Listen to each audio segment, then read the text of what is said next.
Record News Rural. Oferecimento. Bradesco, de ponta a ponta é com o Bradesco que o agro conta.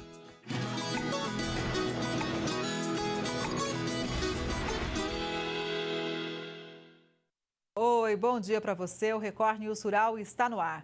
Um trabalho de cuidado e proteção das abelhas nativas sem ferrão é feito em um meliponário em Salto, no interior paulista. O espaço é aberto à população e é um bom lugar para aprender sobre a importância de preservar esses polinizadores.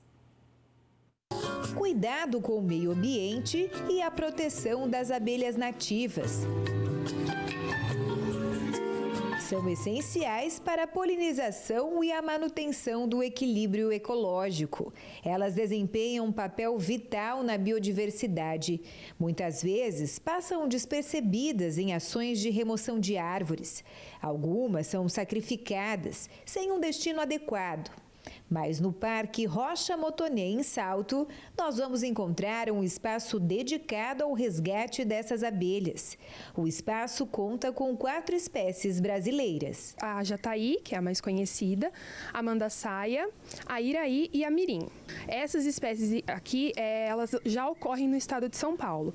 Então, no Brasil, são cerca de 300 espécies encontradas. No estado de São Paulo, são 54, mas aqui em Salto a gente está com 4. Aqui no meliponário, as abelhas sem ferrão são resgatadas principalmente de árvores já comprometidas. Trazidas para cá, elas são preservadas, já que a espécie está em extinção. Nossos biólogos vão com todo cuidado, pegam os enxames, pegam as colônias e colocam nas caixinhas. Então nós esperamos até que o sol se ponha para que elas fiquem mais calmas, entrem todas nas casinhas e trazemos elas para cá. As abelhas são alojadas em caixas de madeiras, local ideal para manter conforto térmico. Tem que estar numa temperatura de 30 graus. Essas abelhas, elas precisam principalmente de um ambiente que seja mais quente, né? Então precisa ter uma temperatura um pouquinho mais alta. Elas não gostam de frio, não se desenvolvem bem no frio. É um ambiente úmido também, mas não pode ser um sol direto, não pode ser ter perturbação, ter vento, chuva, né? Então precisam ficar abrigadas. Nesse tronco, nós vamos encontrar as abelhas da espécie jataí, a mais popular no país. Elas não possuem ferrão. As abelhas que estão aqui, todas as espécies não têm ferrão, elas não são agressivas. É um local muito legal para trazer as crianças, para perderem esse medo das abelhas, porque todas as abelhas são importantes para o ecossistema, principalmente as abelhas nativas sem ferrão, que são aqui do Brasil. O Alberto veio com a família conhecer o parque e aproveitou para mostrar aos netos que dá para ver de pertinho as abelhas. Eu fico muito encantado, primeiro por ter conhecido e ver tão pertinho da minha casa um espaço tão bonito. E a segunda coisa é poder explicar para eles que eles passam pertinho das abelhas ali, cerca de 1 palmo, 2 palmos, e não são todas que são bravas. A maioria dessas abelhas são extremamente dóceis, tranquilas, fácil da gente passar por perto e conviver. O espaço fica aberto para visitação de terça a domingo, das 8h30 da manhã até as 4h30 da tarde. Com entrada gratuita. As escolas que se interessarem em visitar o espaço e que queiram uma explicação, um guia, podem agendar pelo site da prefeitura, que a gente vem e se disponibiliza a dar uma aulinha sobre elas. Agora uma notícia que é motivo de orgulho para Minas Gerais e para todo o Brasil. O tradicional jeitinho mineiro de fazer queijo foi reconhecido Patrimônio da Humanidade pela Unesco. Aqui, ele é protagonista. Pode ser puro, na sobremesa e onde mais o consumidor quiser. Queijo com pão, queijo com macarrão, queijo com arroz, queijo com ovo, queijo puro. É fato. Para o mineiro, não pode faltar queijo. De maneira nenhuma. Mas não é qualquer queijo. Tem que ser o nosso. É o melhor. Afinal, o queijo Minas artesanal tem 300 anos de história. A receita, tão tradicional no estado, já é considerada patrimônio cultural do Brasil pelo Instituto do Patrimônio Cultural e Artístico Nacional, o IPHAN, desde 2008. E agora ganhou projeção internacional. O queijo Minas artesanal se tornou patrimônio cultural imaterial da humanidade. Além de valorizar o produto, esse reconhecimento dá mais visibilidade para o nosso queijo e ajuda a preservar a receita dessa iguaria. É um grande ganho para o nosso estado, para os nossos produtores, para esse símbolo de Minas Gerais, que é o queijo. O título foi concedido pela Organização das Nações Unidas para a Educação, a Ciência e a Cultura, a Unesco, nesta quarta-feira e anunciado no Paraguai. Com o reconhecimento internacional, o Brasil passa a ter 7 patrimônios culturais na lista da Unesco. Queijo é o único alimento entre eles. Ele tem 2 vertentes, a materialidade, quando é o edifício, ou a imaterialidade. Nesse caso, é o alimento, é o queijo. Isso significa que nós vamos estar entre não mais de 10 países do mundo que têm um alimento reconhecido como patrimônio da humanidade. Para os produtores, o novo título é resultado de muito trabalho e traz boas perspectivas de futuro. E é o fruto de um trabalho que a gente já faz no dia a dia, que é o reconhecimento da nossa arte de fazer o queijo Minas artesanal, da arte familiar, da arte de sabermos suceder, né, de perenizar o nosso trabalho. Queijo, queijo e queijo. Os preços do boi gordo e dos suínos que vinham subindo caíram nos últimos dias. Após atingir a máxima nominal de R$ 352,65 no final de novembro, o indicador do boi gordo, CPEA B3, perdeu força e fechou a R$ 336,40 na semana passada, uma queda de 4,4% em relação à semana anterior. A forte queda no mercado futuro do boi, de acordo com pesquisadores do CPEA, está atrelada ao enfraquecimento do físico. Mesmo sem mudanças no atacado da carne, os frigoríficos pressionaram e as cotações do boi caíram. Com a perspectiva de menores valores no futuro, pecuaristas que estavam aguardando para vender acabaram colocando os lotes no spot, gerando alguma concentração da oferta e facilitando o alongamento das escalas nos preços mais baixos. Mas muitos ainda aguardam uma melhor definição. Enquanto isso, estão aguardando as negociações. E depois da manutenção do preço em alta desde agosto, as cotações do setor suinícola também caíram nos últimos dias. De acordo com pesquisadores do CPEA, a pressão sobre os preços veio da menor liquidez. Com o enfraquecimento nas vendas de carne no atacado, os agentes das indústrias reduziram o ritmo de compra de novos lotes para abate. Mas o cenário é otimista para os produtores. O mercado deve voltar a se aquecer com o pagamento dos salários, a parcela do 13º e a demanda pela proteína para as festas de final de ano. Um tesouro mundial da biodiversidade guardado num cofre climatizado. É o Banco Genético da Embrapa em Brasília, capaz de armazenar sementes e plantas que no futuro podem garantir a segurança alimentar do planeta. São mais de 2.000 metros quadrados de extensão, uma tecnologia de ponta, mais de 1.100 espécies armazenadas. Estamos falando do Banco Genético da Embrapa, uma das maiores coleções de recursos genéticos agrícolas do mundo. Nele tem sementes, mudas, amostras de DNA, esporos e estruturas capazes de gerar vida ou de transmitir características genéticas que garantem a segurança alimentar do Brasil e do mundo. E ainda tem a parte da sustentabilidade do agronegócio. Cada um dessas coleções que a gente tem funciona como se fosse uma coleção realmente de materiais que são ligeiramente diferentes, são da mesma espécie. Por exemplo, a gente tem arroz, mas a gente tem aqui 18, 20 mil tipos de arroz diferentes. Então a gente tem, por exemplo, arroz que é resistente a uma doença, mas por outro lado ele é pouco produtivo. A gente tem um arroz que é tolerante à seca, tolerante a encharcamento, tolerante a altas temperaturas. Mas ele pode carregar também outras características que não são interessantes. Então, nosso trabalho é reunir todo esse material, a gente leva para a pesquisa vai fazer cruzamento entre esses materiais até que a gente chegue a uma cultivar que congregue todas essas boas características e a gente consiga eliminar grande parte dessas características ruins do material. Todo o material daqui é contado, identificado e armazenado. Os profissionais da Embrapa fazem o controle. Essa máquina, por exemplo, tem a função de contar semente por semente do que será armazenado pelo laboratório.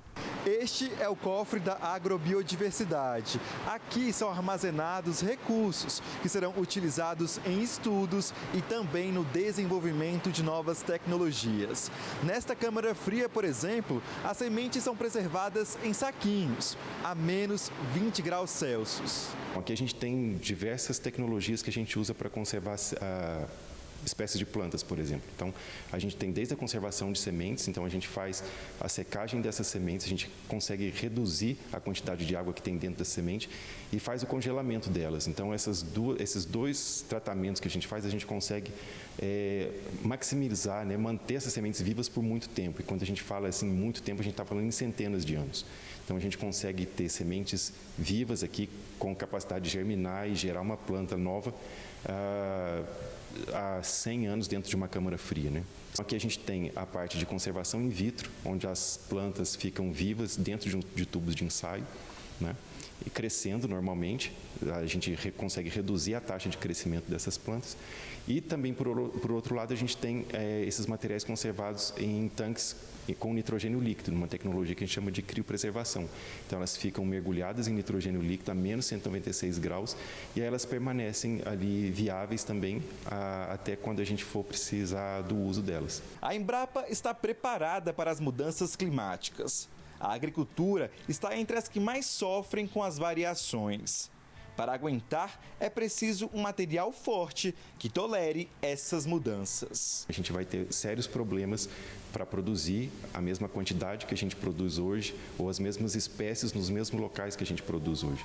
Então, a gente precisa de ter esses bancos aqui justamente para ter material diverso, onde a gente vai encontrar materiais que tolerem essas mudanças, essas condições novas de clima que a gente vai ter e agregar essas características ao material que a gente cultiva hoje. Então, a gente vai buscar desde plantas que são tolerantes à seca, tolerantes ao encharcamento, tolerantes a altas temperaturas, com o objetivo de desenvolver plantas que sejam mais tolerantes ou mais resilientes a esse novo cenário de mudanças climáticas que a gente vai passar nos próximos anos. O PIB do agro recuou no terceiro trimestre de 2024 e no ano a queda chega a 3,5% de acordo com o IBGE. Houve redução em relação ao trimestre anterior e ao mesmo período do ano passado. Quem chega para fazer uma análise é o Adenauer Hockenmayer, que é economista e coordenador do Grupo de Trabalho Agronegócio e Agricultura Familiar do Corecon de São Paulo. Bom dia, seja muito bem-vindo ao Record News Rural. Bom dia, Kelly, e a todos que nos assistem. Bom, a gente sabe da importância do agronegócio brasileiro para a economia do país e quando vem um dado desse, obviamente, gera preocupação. Por que a gente chegou nesse resultado na sua avaliação? O clima impactou demais? Kelly, teve alguns fatores. Os climáticos com certeza impactaram, né? Com relação às enchentes no Rio Grande do Sul, que, embora a produção já tinha sido colhida, mas quem plantou tardiamente acabou perdendo toda a produção. E isso também, as enchentes afetou toda a infraestrutura de escoação desses grãos. Há outro fator também, que foram as queimadas no estado de São Paulo e em outras regiões também, nas questões climáticas da falta de chuva e assim por diante, impactaram significativamente a produção de grãos no Brasil e nessas regiões que são muito importantes para o agronegócio brasileiro.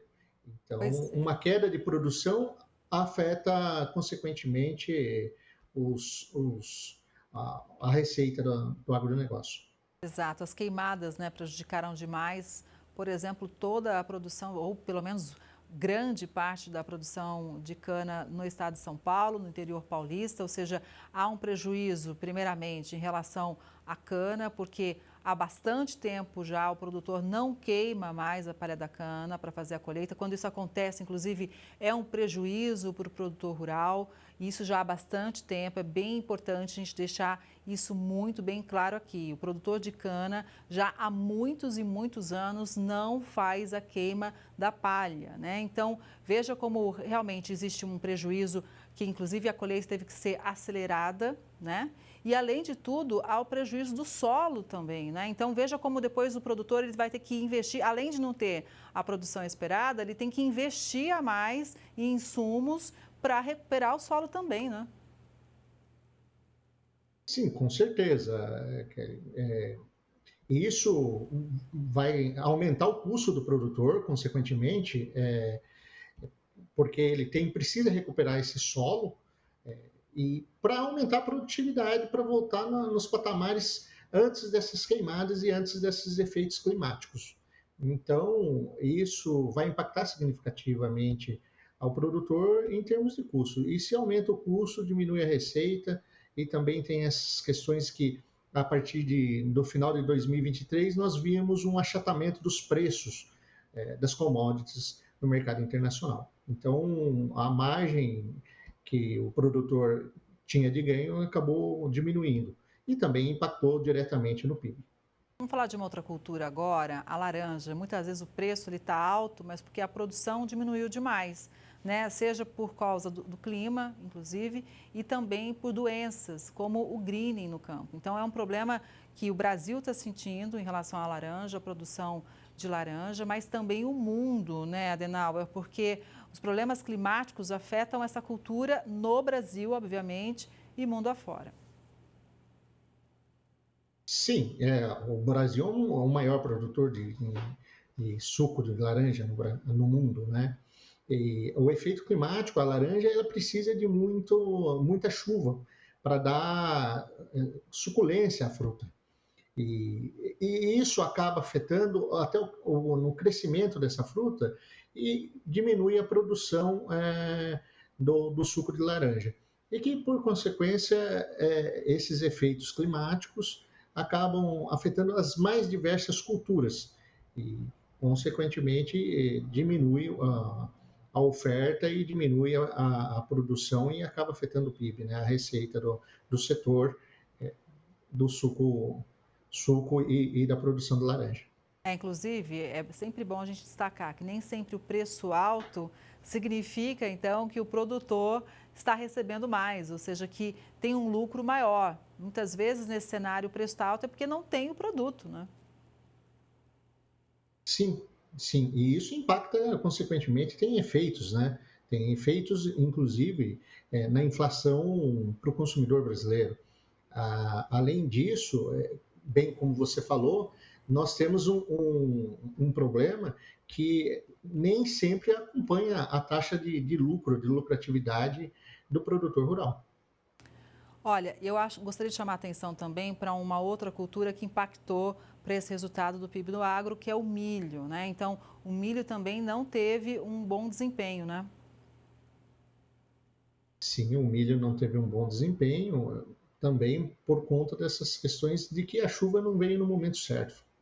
E a chuva não veio no momento certo, a granação da espiga de milho diminui e, consequentemente, vai diminuir a oferta. O que eu falei e repito, além da redução dos preços internacionais a partir do final de 2023, nós temos esse fator do efeito climático que afetou, consequentemente, a produção do milho.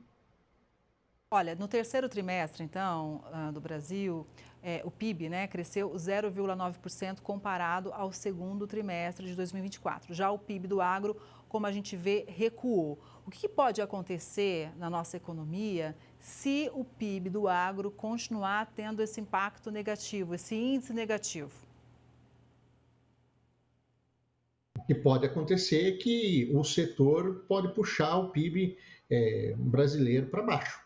Isso é fato.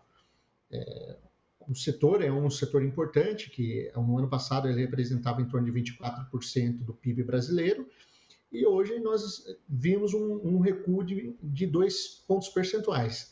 Aproximadamente aí 21,8% ou aproximadamente 22%. E isso afeta também toda a cadeia produtiva e as economias no interior do Brasil, os municípios que são dependentes desse setor.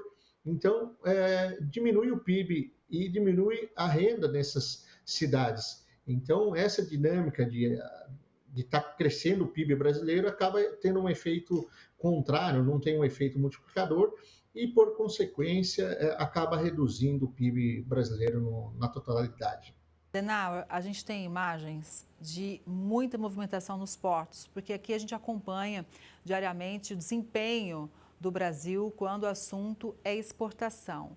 Então, nem mesmo a exportação aquecida para vários produtos do agro foi capaz, então, de dar esse saldo positivo. Como que fica essa relação de exportação com o nosso PIB aqui? É isso que eu te falei. Caiu a oferta, embora os preços possam estar atrativos, entre aspas, e não acompanhou essa lucratividade do produtor. Se você não tem mais produtos, consequentemente não vai faturar, o setor não fatura. E aí acaba reduzindo o PIB significativamente. Nós temos também que estabelecer acordos internacionais, principalmente com o nosso principal parceiro, que é a China. Temos que avançar nesse processo também com as negociações com a Europa e fortalecer cada vez mais o agronegócio brasileiro diante da comunidade internacional. E o setor muitas vezes precisa realmente de um apoio, porque, por exemplo, com relação aos insumos, neste momento com dólar muito alto, né, também encarece demais. Sim, com certeza. E isso é um fator que é preponderante, né? O setor ele depende muito dessa questão cambial, né? Do preço do dólar. E que nós vimos agora recentemente um crescimento do câmbio, né? Ou seja, uma desvalorização do real perante ao dólar. E que isso vai impactar consequentemente nas safras futuras, com um aumento do preço dos insumos agrícolas. Agora, eu quantificar ainda seria pouco tempo para a gente estar quantificando quanto seria esse impacto. Mas isso pode, repito, vai afetar o PIB agrícola para o próximo ano. Pois é, então o que a gente pode esperar para o próximo ano se nada acontecer? Ou seja, se nenhum suporte a mais foi fornecido para o setor. Aí o cenário é esse, você está me perguntando sobre um cenário que, ao meu ver, eu acho que o governo não vai deixar acontecer isso.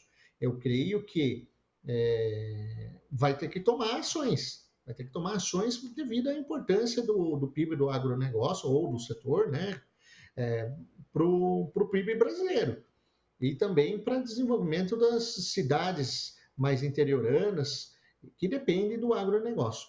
Então, o governo vai ter que verificar essa questão de como vai subsidiar, porque estamos vendo esse aumento da taxa de juros, que acaba afetando o custo do produtor também, né? E o setor ele é um setor importante, estratégico ao Brasil, e que tem que ter olhado de uma forma muito particular para atender às necessidades dos nossos produtores.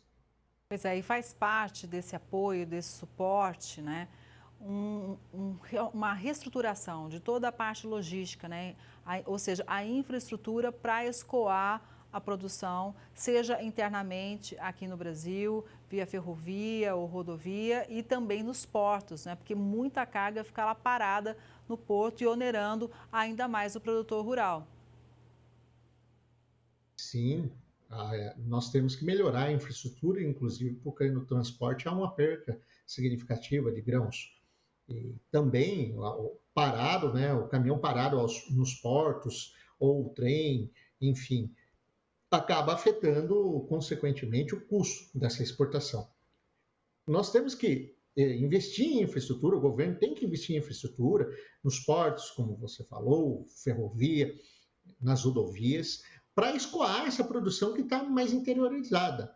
E isso reduzindo o custo, nós vamos aumentar a lucratividade do nosso produtor e nós vamos conseguir melhorar significativamente o custo do setor, né, como um todo. Adenauer, agora um outro ponto que eu acho fundamental a gente trazer aqui é, já que houve tanto problema climático que se refletiu no PIB do agro, um outro suporte fundamental é realmente garantir o acesso ao seguro rural, né? Então, as pessoas realmente conseguirem aderir e viabilizar, porque hoje muito produtor, principalmente o pequeno produtor, não tem condição de arcar também com esse valor. Sim, eu concordo e nesse sentido, o governo tem que olhar, eu sempre falo que o governo tem que olhar de forma transversal, né? Eu falo para todos os agroempresários, inclusive porque o fundo, né, criar um fundo garantidor, eu vi algumas medidas do governo, mas eu acho que ainda é o embrionário, precisa ampliar, aumentar, para garantir que o produtor tenha esse seguro como um meio de recomeçar a sua produção e voltar o PIB do agronegócio a crescer. Vamos seguir acompanhando e torcendo para isso, né? Sabemos como o agro é importante para a economia brasileira e também somos importantes na produção de alimento para o mundo todo, né? Uma vez que exportamos para muitos países. Adenauer, muito obrigada, viu, pela análise e pelas informações. Um bom dia para você e até a próxima. Um bom dia a você, Kelly, e um bom dia a todos os nossos telespectadores, e eu que agradeço. Obrigada mais uma vez. E o Record News Rural de hoje vai ficando por aqui. Obrigada pela sua audiência. A gente se vê no próximo programa. Até lá!